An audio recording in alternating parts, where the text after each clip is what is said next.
우리가 지나온 한 해를 이렇게 돌이켜볼 때에 또 지나온 우리의 인생 여정을 돌아볼 때에 참 하나님의 손길 안 미친 것이 하나도 없을 정도로 우리는 감사한 것이 참 많습니다.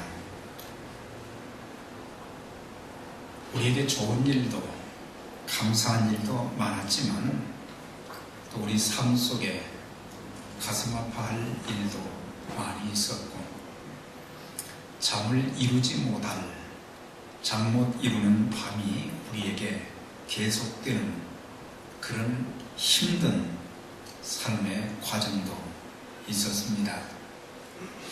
또한 위기와 위험도 굉장히 많이 있었습니다. 그럼에도 불구하고 오늘 우리가 한 해를 마무리하는 예배를 드리면서 우리가 고백할 수 있는 것은 오늘 가장 많이 불려졌던 우리 교회에서 불려졌던 찬송이 뭐겠어요? 310장, 301장인가요? 거기 보면은 지금까지 지내온 것 주의 크신 은혜라 한이 없는 주의 사랑 어찌 이루 말하냐. 자나 깨나 주의 손이 항상 살펴주시고 모든 일을 주 안에서 형통하게 하셨네. 이 찬송가는 거의 215년 정도 되었어요. 작사된 지. 그러니까 지난 215년 가까이 이상 많은 그리스도인들에게 하나님의 은혜를 기억하게 하고 하나님께 감사하면서 드린 그 찬송이 오랜 세월이 지났어도 이 찬송을 부를 때마다 성도들의 심령이 뭉클해지고 또 어떤 분은 이렇게 눈물을 이렇게 닦는 그런 모습도 오늘 제가 봤습니다. 참 어떻게 해야지 큰일 났구나, 이제는 길이 없구나 그랬는데 하나님께서 모든 우리의 인생 과정 발걸음 하나하나를 인도해 주셔서 오늘 이렇게 감사한 마음으로 감격한 마음으로 참 예배 드리게 하신 주님의 은혜가 참 우리에게 넘칩니다. 사도 바울은 그가 쓴 서신이 신약의 거의 절반을 이제 차지하게 되는데 모든 교회들마다 또 개인들에게 서신을 썼어요. 그게 이제 바울 서신이라고 그랬죠.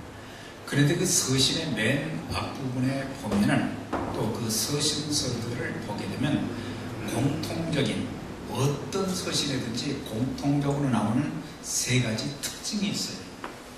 첫째가 뭐냐면 오늘 우리가 인사했잖아요. 주의 평강과 은혜가 같이 하시기를 바랍니다. 그래서 은혜와 평강이 너희에게 있을지어다. 축도 형식으로 있을지어다. 은혜와 평강이 너희에게 있을지어다. 그게 얼마나 큰 축복의 인사인지 기도하는 마음으로 은혜와 평강이 너희 무리에게 있을지어다. 그것이 빠짐없이 등장한 것을 볼 수가 있고, 두 번째 특징 중에 하나는 그의 서신서들마다 하나님께 감사한다는 감사라는 단어가 빠지지 않은 것을 보게 돼요. 신앙생활 하면서 사역을 감당하면서 겪는 아픔과 어려움이 숱하게 많았고 비판도 많이 받고 핍박도 많이 받고 그랬지만은 생각하면 생각할수록 하나님께서 그에게 주신 은혜, 개인적으로 뿐만 아니라 또한 그가 개척했던 교회, 에베소 교회도 될 수 있고 빌립보 교회도 되고 골로새 교회도 되고 또 데살로니가 교회도 되고 많은 교회들 내게 이렇게 서신을 쓰면서 개인적으로도 감사했고 성도들 때문에도 감사하다.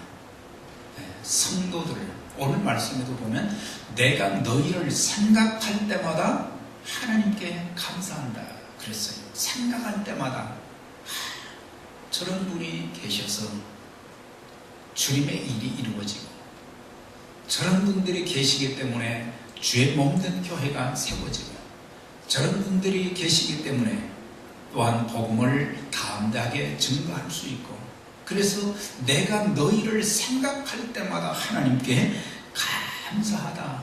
개인적으로도 감사할 뿐만 아니라 성도들로 인해서도 하나님 앞에 감사하다. 그렇게 표현하는 것을 보게 되고, 그러면서 골로새 교회 성도들에게는 말에나 일에나 다 주 예수의 이름으로 하고 하나님 아버지께 감사하라 그랬어요. 무슨 일이든지 하나님 앞에 감사하라. 그러니까 개인적으로도 감사하고 성도들로 인해서도 감사하고 또 성도들 중에 감사하지 못하는 자들에게는 말에나 일에나 다 주 예수의 이름으로 하나님께 감사하라. 그 다음에 세 번째 특징은 많이 나오는 그 단어가 뭐냐면 간구, 기도라고 하는 단어가 많이 나오는 것을 보게 돼요. 바울은 자기 자신을 위해서도 기도했지만은 또 성도들을 위해서도 끊임없이 하나님 앞에 기도하고 간구하는 그런 믿음의 사람이었고, 또한 기도하지 못하는 사람들을 향해서는 쉬지 말고 하나님 앞에 기도하라 그렇게 권고한 것을 보게 돼요.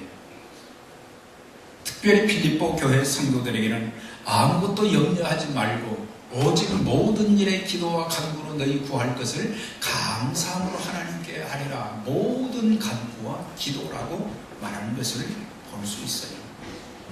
그러니까 간절히 기도한다는 의미도 있지만 계속해서 기도한다는 그런 의미예요. 한 번만 기도하고 끝나는 것이 아니고 두 번만 하는 게 아니라 계속해서 성도들을 위한 기도가 끊어지지 않았다는 것을 가르쳐 주고 있어요.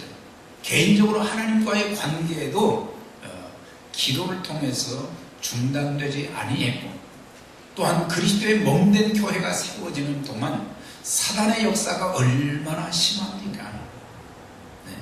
세상의 이 유행과 삶에 잘못되어진 그런 요소들이 교회 안에 얼마나 침투하고 있습니까? 그런 가운데서도 교회가 세워지는 그런 아름답게 세워지고 복음 전파의 그런 사명을 감당하기를 원해서 성도들이 죄악에 넘어지거나 사단에 의해서 이제 인생이 파괴되고 버림받는 그런 사람들이 없도록 끊임없이 기도했다는 것을 볼 수가 있어요. 그래서 이 바울 서신에 나오는 중요한 세 가지 특징이 저와 여러분들의 신앙생활 속에서도 이것이 꼭 있어진다고 하면 내 심령과 내 영혼이, 내 삶이 복될 뿐만 아니라 또 다른 사람들을 잘되게 하는 그런 복의 근원이 되는 매개체로 쓰임받게 될 줄 믿습니다. 그래서 우리는 이제 여러 가지 감사할 것, 우리도 우리 자신들을 돌아보면 감사한 것이 너무 많은데 특별히 건강하게 살게 해주신 은혜를 감사해야 될 거예요. 우리가 건강을 잃게 되면은 건강을 잃게 되면 다 잃은 것이란 말이죠. 이런 말 있잖아요. 돈을 잃어버리면 조금 잃어버리는 것이다. 명예를 잃게 되면 좀 많은 것을 잃게 되는 것이다. 그러나 건강을 잃으면 다 잃어버린다. 모든 것을 다 잃어버린다 그랬어요. 그래서 건강을 잃어버리게 되면 우리가 아무리 큰 꿈과 비전을 가졌다고 할지라도, 우리가 일할 수 있는 일터가 있다 할지라도, 돈이 아무리 많다고 해도 아무 소용도 없는 것입니다. 금년 한 해를 지나오는 동안 얼마나 많은 사람들이 건강 때문에 고통을 겪었는지, 어떤 분들은 위와 장이 좋지 못해서, 어떤 사람들은 또한 신장과 심장이 좋지 못해서, 또한 각종 암으로 인해서 참 힘든 싸움을 많이 싸웠어요. 그럼에도 불구하고 오늘 우리가 이렇게 주님 앞에 나와서 감사함으로 예배를 드릴 수 있다는 것, 하나님의 크신 은총의 손길인 줄 믿습니다. 또 우리가 지금까지 살아오는 동안 건강도 주셨지만 우리를 살려주셨어요. 사실 우리가 죽는다 그러면 그게 나무 일처럼 생각이 드는데 사실은 그렇지 않습니다. 장례식장에 갈 때마다 나도 곧 저렇게 되겠지. 그래서 많은 교훈을 받게 됩니다. 그리고 내가 죽었을 때 하나님이 나를 어떻게 인정하실지, 사람들이 뭐라고 할지, 저 목사 참 잘 죽었네, 이런 소리 들으면 안 되잖아요. 참 아깝네, 참 아깝네, 이런 소리를 들어야죠. 그래서 주변의 사람들을 보면 죽음을 준비할 기회도 없이 참 세상을 떠나는 분들, 그래서 누구도 죽음을 거부할 수 없다고 하는 것입니다. 그래서 우리가 살아있다는 것, 또한 건강하다는 이것은 하나님의 은혜이지만 왜 살려두시고 왜 건강을 주시느냐, 그거는 주를 위해서 일하라, 그런 의미인 것입니다. 사명적으로 받아들여야 된다는 것입니다. 사명적으로 하나님께서 나에게 그 사명을 수행하게 하기 위해서 건강도 주시고 생명도 연장시켜 주신 것 뿐만 아니라 우리가 지나온 삶의 여정 속에 지난 1년 동안도 믿음을 지킨 것, 얼마나 많은 사람들이 믿음을 배반하는, 대마가 세상으로 나간 것처럼 그런 사람들이 너무너무 많아요. 사단은 끊임없이 우리를 공격해 옵니다. 침투합니다. 불화살을 쏘아댑니다. 세상의 유행과 세상에 잘못되어진 그런 사상들이 끊임없이 우리에게 물려오는데, 주는 그리스도시요 살아계신 하나님의 아들입니다. 때로는 내가 물질 때문에 고난을 겪기도 하고, 또한 몸이 아파서 힘들어하기도 하고, 직장 때문에 어려운 일이 있어도 하나님의 은총의 손길이, 사랑의 손길이 나에게 끊어지지 않을 것을 믿기에 그런 가운데서도 감사하며 믿음을 지킨 것, 그리고 주님과 교회를 섬길 수 있었던 것, 이것도 감사할 일인 것입니다. 그래서 우리는 평생 살면서 하나님이 인정하실 가치 있는 일을 위해서 우리의 남은 생에 내게 주신 은사와 재능을 사용해야 될 것입니다.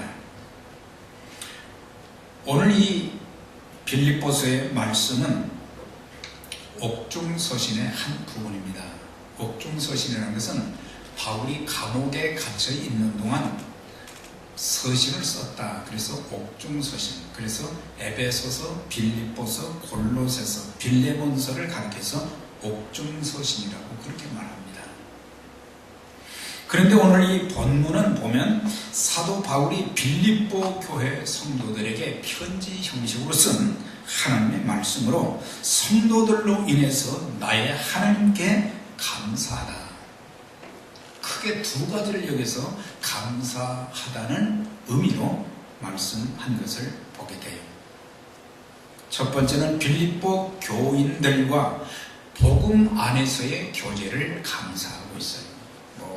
여러 가지 빌립보 교회 성도들이 건강한 거, 또 주를 위해서 일한 거, 뭐 감사할 것이 많지만 특별히 복음 안에서 교제한 것을 감사하는 것을 보게 돼요. 내가 너희를 생각할 때마다 나의 하나님께 감사하고 첫날부터 이제까지 복음에서 너희가 교제함을 인함이라. 첫날부터 이제까지라 그랬어요. 그러니까 바울이 빌립보 지역에 이제 전도 여행을 통해서 처음 들어간 날부터 시작해서 예수 믿는 사람들이 없었는데 거기서 복음을 전했어요. 그러다가 이제 또 몇 사람이 교회를 세웠어요. 그런데 교회가 세워진 것으로 끝나지 아니하고 바울은 또 빌립보에서 다른 지역으로 또 떠났어요. 여러 지역을 교회를 개척하고 떠나고 그러다가 복음 전하다가 감옥에 갇히게 되었어요. 그런데 첫날부터 지금까지 그들은 변함없이 바울과 교제를 했다는 것입니다. 멀리 떨어져 있지만 무엇으로 교제했느냐? 기도로 교제하고 복음으로 교제했다는 것을 가르쳐주고 있어요. 그래서 교제라는 단어가 헬라어로 코이노니아라고 그러잖아요. 이 코이노니아는 상호 교류하다, 결합하다의 그런 뜻으로 단순히 만났다가 헤어지는 평범한 교제가 아닌 일정한 목적과 뜻을 가지고 서로 교류하며 결합하는 행동을 교제라 그렇게 말하는 것입니다. 그러니까는 예수 밖에서의 만남은 잠깐 만났다가 그냥 의미 없이 헤어지는 만남들이 참 많이 있어요. 그러나 그리스도 안에 있는 사람들은 한 번 만나면 그 만남이 끝까지 아름다워질 수 있도록 책임있는 신앙생활, 책임있는 펠로십, 책임있는 삶이 필요하다는 것을 우리가 기억해야 할 것입니다. 빌립보에 처음 들어간 날부터 감옥에 갇혀있는 오늘날까지 그 교제가, 관계가 단절되지 않고 복음을 위해서 협력했다는 것을 가르쳐주고 있어요. 그래서 중요한 것은 같은 신앙을 가져야 되는 것이 중요한 것입니다. 바람직한 교제의 성립은 같은 신앙을 가져야 된다. 주님을 믿는 신앙의 동지들이 빌립보 교회 성도들이었는데, 그래서 그들은 예수님 한 분만 믿는 같은 신앙을 가졌다. 사실 사람들이 이렇게 참 많은 성도님들을 이렇게 만나봤어요. 근데 어떤 분들은 이렇게 한 분은 신앙생활을 하는데 다른 한 분은 예수를 안 믿고 무종교를 갖거나 다른 종교를 가졌을 때 참 힘들어요. 저도 처음 예수 믿고 나니까, 예수 믿고 나서 가장 갈등이 가족들과 주어진 것이 뭐냐면 제사 드리는 것이에요. 제사하는 거였어요. 왜 제사 안 하냐? 조상한테 왜 제사 안 하냐 이거예요.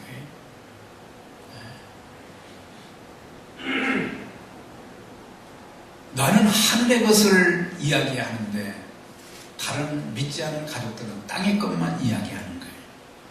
그러니까 이게 대화가 안 되는 거예요. 대화가.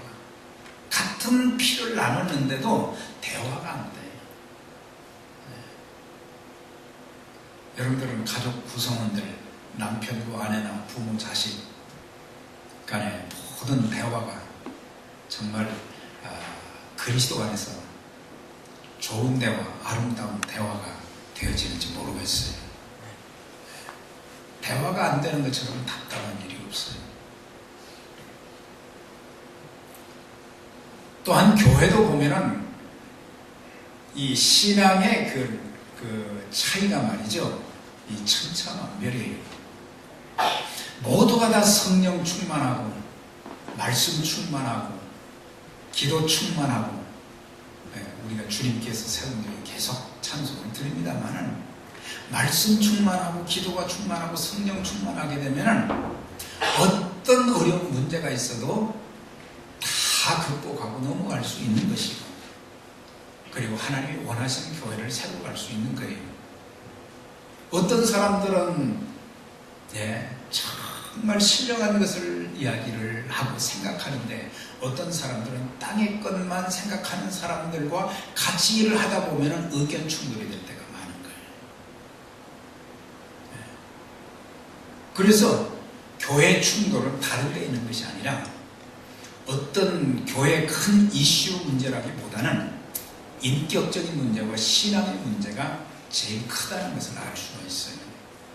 그래서 우리가 성숙한 신앙을 가지는 것, 그리스도의 인격을 닮은 성숙한 인격이 되는 것, 그것이 참 중요하다는 사실이에요. 교회에 분란이 일어나는 것도 인격과 신앙의 문제가 어떤 다른 이슈보다도 더 크다는 것을 알 수가 있어요. 어떤 문제가 있고, 그래도 말이죠, 인격이 성숙된 사람들, 또 신앙이 성장한 사람들은 그걸 슬기롭게 지혜롭게 잘 넘길 수가 있어요. 하나님의 방법을 쓸 수 있어요. 근데 그렇지 않게 되면 세상 사람들과 다를 바 없이 욕하고 멱살 잡고 싸우고 말이죠.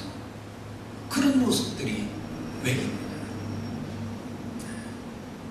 그래서 우리가 참 모든 성도들이, 모든 가족 구성원들이 성숙한 인격과 신앙을 갖는 것이 중요하고, 또한 바람직한 교제가 되려면 삶과 사역의 목표가 같아야 된다는 사실이에요. 자, 묻습니다. 왜 삽니까? 왜 그렇게 몸이 병들 정도로 그렇게 돈을 벌려고 애를 씁니까? 왜 그렇게 일을 말이죠, 열심히 몸을 돌보지 않고 열심히 합니까? 그것은 믿는 사람들의 답은 주를 위해서 내가 그렇게 살고, 주를 위해서 내가 돈을 벌고, 주님이 원하실 때 그걸 쓰기 위해서지, 내가 세상 떠나면 그거 한 푼도 단 일전도 가지고 갈 수가 없는 것 아니겠어요? 다 놓고 가야 될 것들이에요. 사도 바울이 로마 교회 성도들에게 로마서 14장 8절에 우리가 살아도 주를 위해서 살고 죽어도 주를 위해서 죽나니 그러므로 사나 죽으나 우리는 주의 것이다. 내가 왜 사느냐? 그리스도를 위해서 사는 것이다. 내가 왜 죽느냐? 죽음도 불쌍한 것은 죽어도 나는 그리스도를 위해서 죽겠다. 그리스도를 빼놓고는 사도 바울은 말할 수가 없었어요.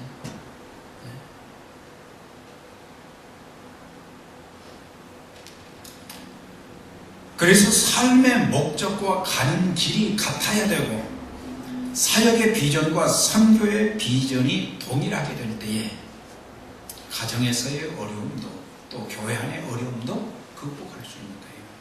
비전과 목표가 같으면 좀 다른 것, 섭섭한 일, 힘든 일, 마음에 안 드는 일 있어도 비전이 같기 때문에, 꿈이 같기 때문에, 목표가 같기 때문에 넘어갈 수 있는 거예요.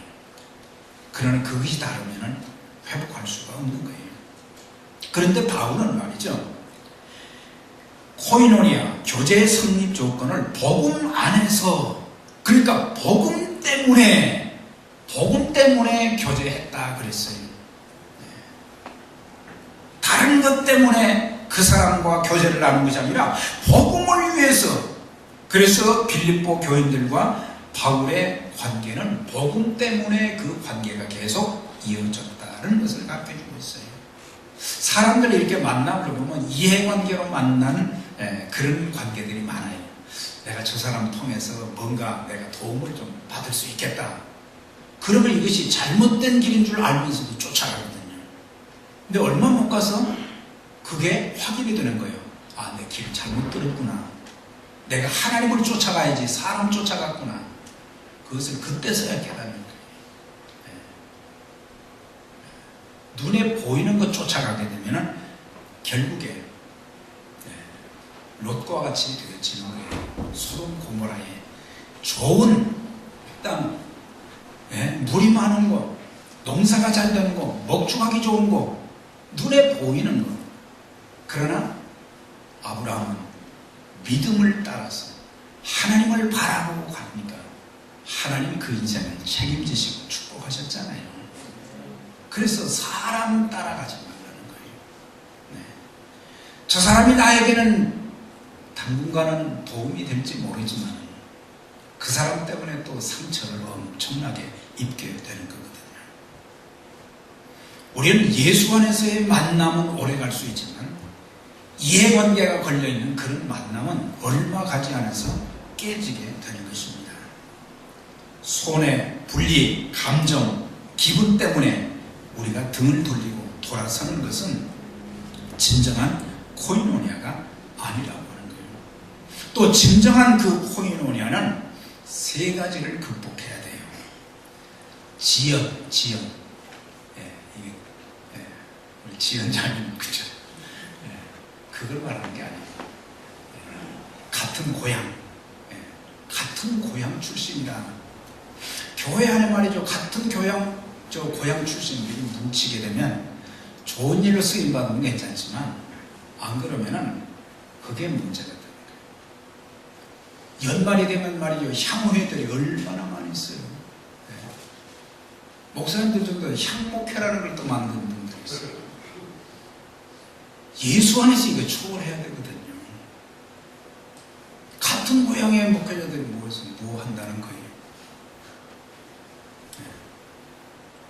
지연, 학연, 어떤 고등학교 나왔느냐, 어떤 대학교 나왔느냐, 이것이 신앙의 또 하나님 사이에 걸림돌이 되면 안 되는 거예요. 지연, 학연, 또 뭐예요? 혈연, 집안들. 이것이 하나님의 말씀을 벗어나는 행동을 하게 되면 하나님 교회에 걸림돌이 되는 것이라고 하는 거예요. 우리는 다 그리스도 안에서 한 가족입니다. 넓은 의미에서 하나님의 자녀라는 그런 관점에서 우리가 봐야지 이런 것들을 초월해야 되는 거예요. 이걸 초월하지 못하게 되면은 나중에 의견이 충돌될 때 끼리끼리 모이게 되는 거예요. 그것이 교회의 가장 큰 폐해가 되는 거예요.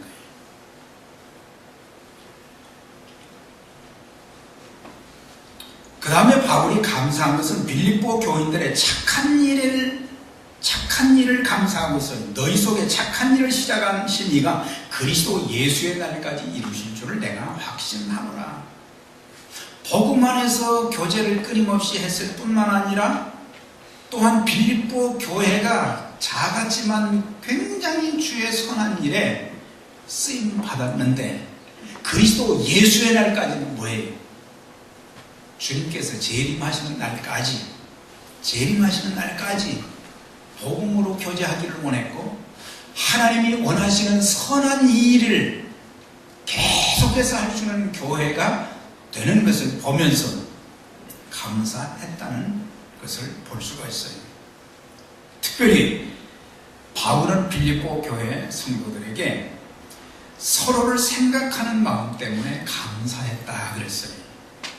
그러니까 바울의 마음 속에는 항상 빌립보 교회 성도들이 있었고 또 빌립보 교회 성도들도 바울은 이미 떠난 지가 오래되었는데도 바울이 그들의 마음에 있었다고 하는 것입니다. 서로의 마음이 달라지지 아니했다 그랬어요. 변함이 없이 바울을 위해서 기도했고 바울이 어느 교회를 개척하든지 바울이 감옥에 갇혀있다 할지라도 성도들은 헌금을 해서 보냈어요. 떠난 사람 왜 보내냐? 바울 때문에 보낸 것이 아니라 주의 복음 때문에 보낸 것입니다. 이게 중요한 거예요. 목회자를 돕는다는 것은 개인을 돕는다는 그런 의미가 돼서는 안 되는 것입니다. 저 사람을 통해서 복음이 전해지고 저 사람을 통해서 저 목회자를 통해서 교회가 든든하게 세워지기를 바라는 그런 마음에서 협조해야죠. 네, 개인을 돕는 것이 아니라 하나님 나라를 위해서 복음을 위해서 돕는 것이죠. 간구할 때마다 너희 문을 위하여 기쁨으로 간구하면 이는 너희가 내 마음에 있으니며. 빌립보 교회 성도들도 늘 바울을 그들의 마음에 두었을 뿐만 아니라 바울도 몸은 떠나 있지만 마음은 항상 그들이 있었다는 것입니다. 다 나와 함께 은혜에 참여한 자가 됩니다. 은혜에 참여했다는 것은 하나님의 일에 그 교회 모든 성도들이 다 참여했다는 얘기예요. 내가 예수 그리스도의 심장으로 너희 무리를 어떻게 사모하는지 하나님이 내 증인이시라 그랬어요. 네. 하나님이 내가 너희들을, 여러분들을 얼마나 사랑하고 사모하는지 하나님이 증인이십니다. 하나님 증인이십니다. 우리가 가정생활하면서 가장 힘든 부분이 뭡니까? 돈? 네. 돈 때문에 잘 싸우지. 돈보다 더 중요한 것은 서로의 마음을 헤아려 주지 못하기 때문에, 남편이 아내의 마음을, 아내가 남편의 마음을 알아주지 못하기 때문에 그게 더 싸움의 대상이, 요인이 될 수 있다는 거예요.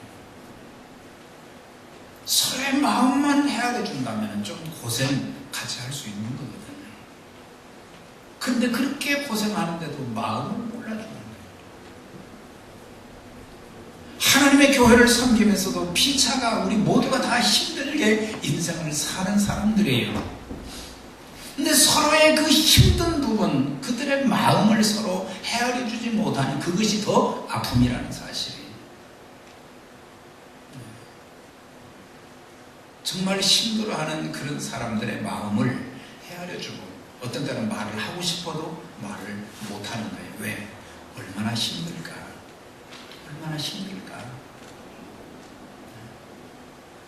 그래서 그런 마음들이 서로 이심전심이 되어지게 되면 어떤 문제도 극복할 수 있는 거거든요.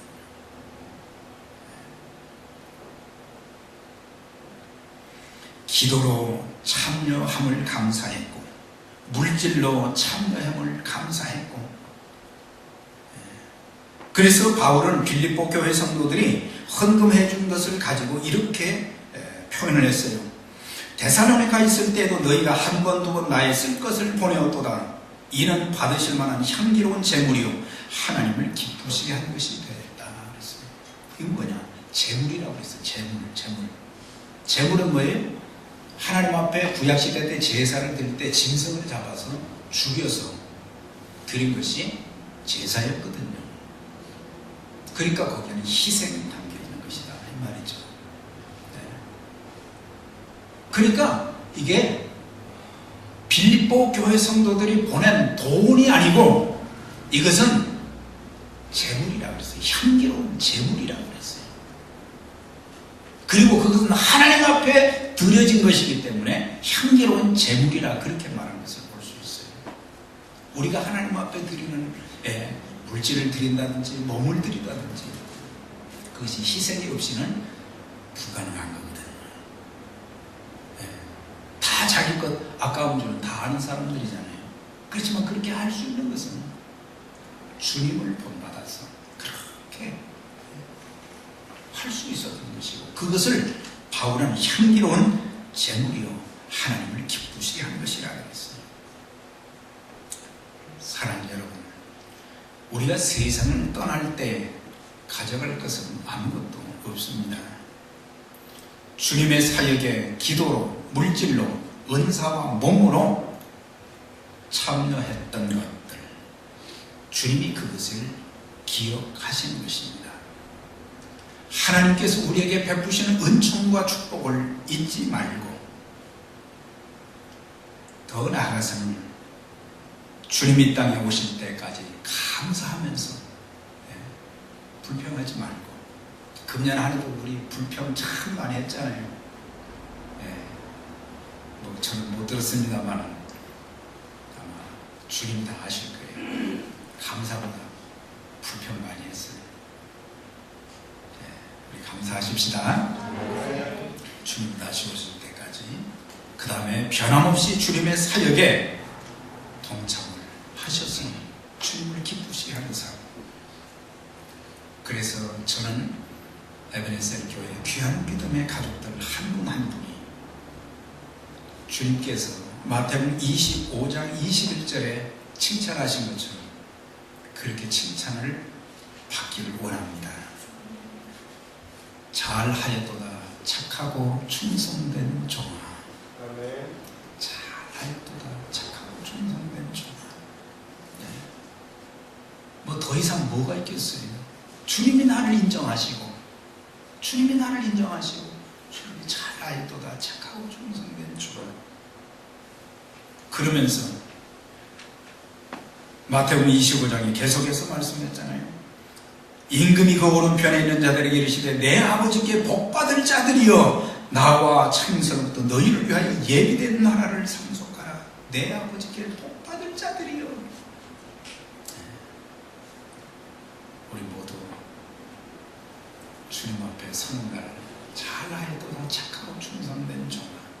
내 아버지께 복받을 자들이여 내 주인의 즐거움에 참여하라. 이런 축복을 받는 믿음의 가족들이 다 되시기를 주의 이름으로 축원합니다. 기도하겠습니다. 하나님 아버지 감사합니다. 지난 한 해 동안도 지켜주신 하나님, 사랑하는 성도들이 살면서 아픔도 고통도 힘든 부분도 많았지만 삶의 위기와 어려움도 많았지만 주님이 지켜주시고 또 이렇게 감사함을 하나님께 제단 쌓게 하신 하나님, 2015년 뿐만 아니라 평생 사는 동안 건강의 복을 주시고 믿음의 복을 주시고 또한 하나님이 주시는 은사와 재능을 가지고 복음을 위해서 하나님 나라 건설을 위해서 귀하게 쓰임받게 하시되 그리스도 안에서 참된 교제를 통해서 풍성함을 누리고 성도들끼리의 온전한 교제를 통해서 서로 격려하고 축복하는 아름다운 교제가 되어지고 주님의 교회를 통해서 주님 나라가 아름답게 건설되는 일에 복되게 쓰임받는 복의 근원으로 쓰임받는 귀한 가족들, 우리 에베네셀 선교교회가 될 수 있도록 하나님 크게 축복해 주옵소서. 예수님 이름으로 기도하옵나이다.